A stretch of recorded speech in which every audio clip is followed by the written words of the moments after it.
waheshimiwa madiwani, kupitia nyie naamini kwenye mikutano sasa mambo yatakuwa marahisi. Mambo mengi tutatoka kifua mbele. Tukiulizwa habari ya TANESCO kila mtu ana uwezo wa kusema. Kikao hiki pia tutaelimishwa nadhani masuala ya usalama.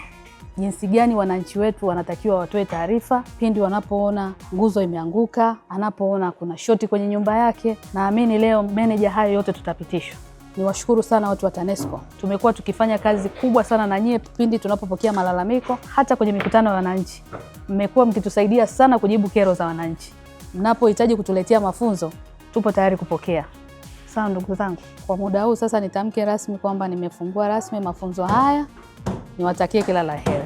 Katika mkutano wetu leo na madiwani tumeweza kuzungumzia miradi mbalimbali ambayo tumekuwa tukitekeleza sisi TANESCO mkoa wa Shinyanga, hususan ile miradi ambayo inawagusa moja kwa moja watu wa halmashauri ya wilaya ya Msalala.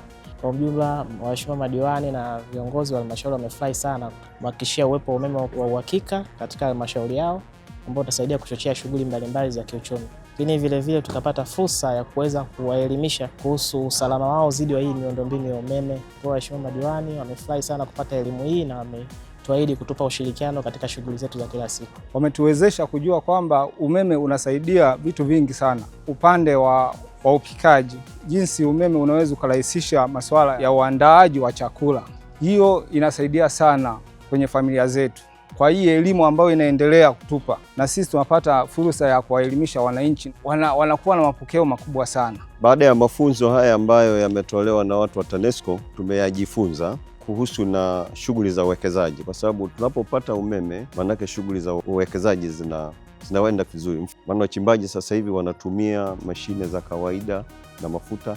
Sasa jinsi umeme unavyosambaa kwenda migodini, manake shughuli za uzalishaji zitapanda. Zinapopanda actually tuseme halmashauri inaingiza mapato pamoja na serikali, pamoja na shirika kwa ujumla. Umeme unapokuja ni fursa ya kiuchumi kwa kila mtu ambaye anajituma. TANESCO, tunayaangaza maisha yako.